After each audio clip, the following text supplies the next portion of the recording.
Assalamualaikum warahmatullahi wabarakatuh. Nama saya Andika Supriyadi dengan NIM 19041344013. Di sini saya akan membuat video untuk memenuhi tugas dari mata kuliah Micro Teaching. Assalamualaikum warahmatullahi wabarakatuh. Waalaikumsalam warahmatullahi wabarakatuh. Selamat pagi semuanya. Ya, selamat pagi Pak. Gimana kabarnya? Sehat, alhamdulillah. Alhamdulillah. Berhubung saat ini sedang pandemi juga kan, kita sementara belajarnya di dalam musola dulu ya. Iya Pak. Ya. Oke, saya mulai langsung ya. Ini sudah siap untuk belajar semua? Siap. Kita masuk pada pelajaran ekonomi. Oke. Oke Pak. Dalam sebuah interaksi sosial juga kita ada yang namanya tindakan ekonomi. Tahu apa itu ekonomi? Tahu Pak. Apa? Apa?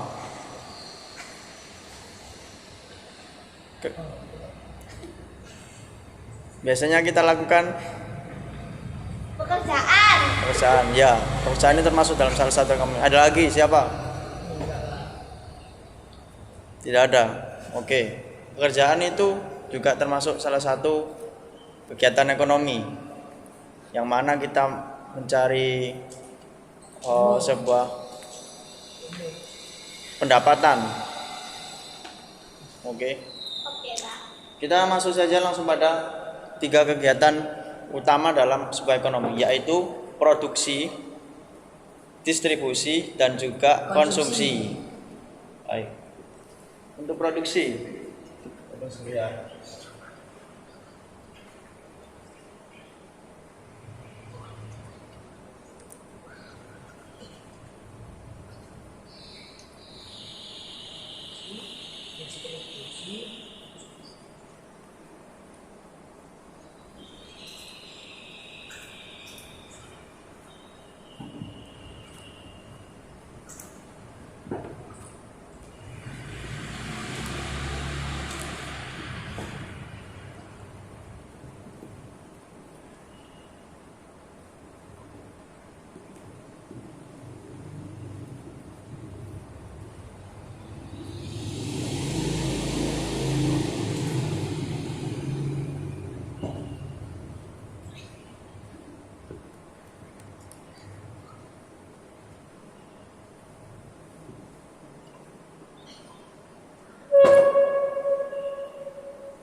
Baik, yang pertama, produksi adalah kegiatan menambah nilai suatu barang atau jasa.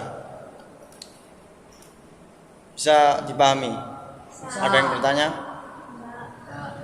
Kemudian, distribusi adalah kegiatan mengirimkan suatu barang atau jasa dari konsumen kepada maksudnya dari produsen kepada konsumen.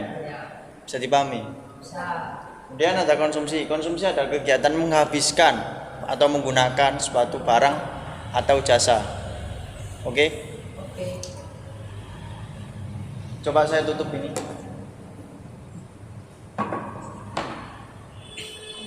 Saya tutup ya. Langsung saya tunjuk. Hinggar. Apa itu distribusi? Distribusi adalah suatu Ya, benar. Terus? Ya. Pengiriman barang Iya. dari produksi ke konsumen. Ya, siap. Betul. 100 lingkar. Ya. Ini ada hadiah. Siapa yang bisa menjawab nanti saya kasih hadiah ya. Nih. Kemudian Jadi dalam kegiatan produksi adalah kita membuat suatu barang atau jasa. Seperti contohnya kita membuat sebuah mebel. Mebel itu seperti kayu-kayu ya, kayu-kayuan. Kita memproduksi untuk sebuah meja, lemari ataupun kursi. Itu kita membuat adalah sebuah kegiatan produksi. Kemudian ketika kita mengirimkan barang mebel tersebut kepada konsumen, itu yang namanya distribusi. Bisa dipahami? Kemudian orang yang menerima barang tersebut disebut dengan konsumen. Baik. Kita lihat pada seliling kita. Apakah bisa memberikan sebuah contoh? Ada. Silakan, Ana. Contohnya meja diproduksi dari pabrik, Ya. lalu distribusi atau dikirimkan di toko-toko kecil. Setelah itu meja itu akan dijual dan Ya. akan dikonsumsi untuk anak-anak yang sedang belajar. Ya. Sekarang sebutkan atau klasifikasikan mana bagian produksinya, mana distribusinya, mana konsumsinya. Produksi meja. Produksi itu ketika membuat meja itu namanya produksi, dan Ya. distribusi adalah ketika penghantaran, Ya. dan konsumsi adalah saat kita menggunakan meja itu. Baik. Siap. 100 ya untuk Lana karena bisa mendapatkan, Makasih Pak. bisa menjawab. Oke, dalam sebuah tindakan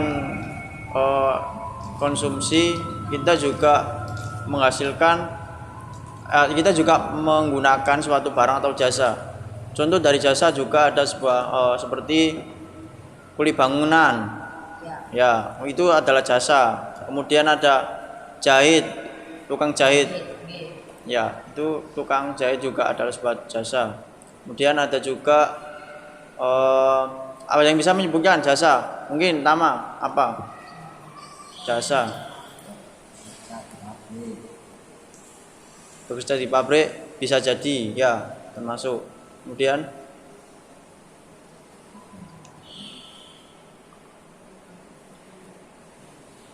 apalagi yang bisa kegiatan jasa adalah tidak betul.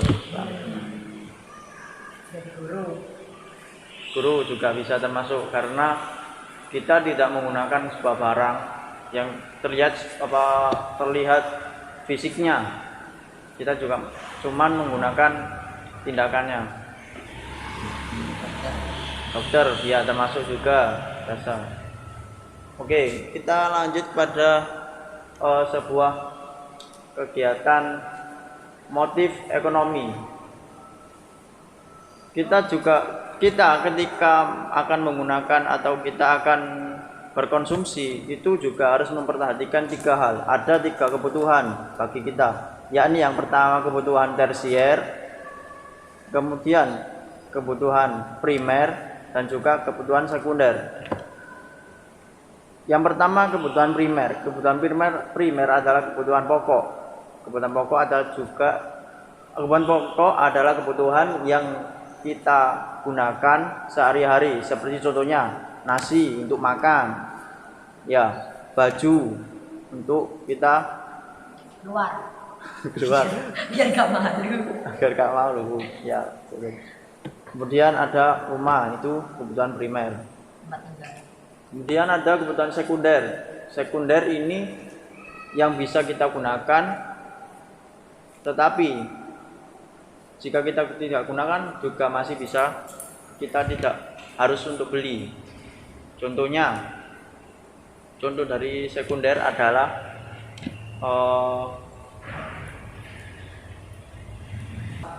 sebuah sekolah, itu adalah kebutuhan sekunder. Jika tidak sekolah, kalian tetap bisa hidup atau tidak? Bisa. Jadi jawabannya bisa. Kenapa? Mas Tama tadi menjawab.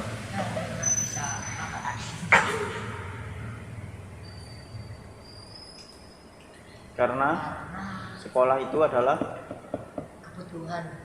kebutuhan cari ilmu ya jadi, tapi kurang tepat karena gini, kalau kita sekolah itu adalah masuk dalam kependidikan, itu tidak masuk kepada kebutuhan primer, karena jika pun kita tidak sekolah tapi kita masih tetap bisa makan, itu kita tetap bisa makan, kita tetap bisa hidup. Walaupun tidak sekolah, kita masih bisa tetap hidup karena kita kebutuhan primernya telah tercukupi. Seperti itu. Kemudian ada barang tersier yang ketiga. Tersier adalah barang-barang mewah. Barang-barang mewah ini bisa terbeli ketika kebutuhan primer dan juga kebutuhan sekunder bisa kita penuhi. Ya ini tadi bisa sebutkan siapa? Tama sekarang.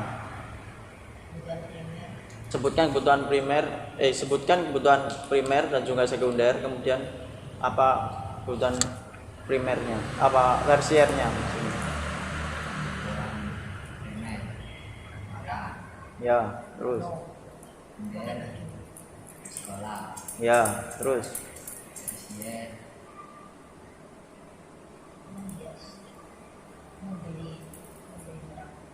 Tersier itu adalah kita mengkonsumsi barang-barang mewah. Contohnya elektronik. Bisa jadi ya. Karena jawabannya benar, saya tidak menyangka karena jawabannya benar kita kasih. Oke, karena semuanya sudah bisa menganalisis, kemudian juga bisa mengingat kembali apa yang telah saya sampaikan. Saya kira cukup sekian dari saya. Kurang lebihnya mohon maaf. Akhir kalam, wassalamualaikum warahmatullahi wabarakatuh. Waalaikumsalam warahmatullahi wabarakatuh.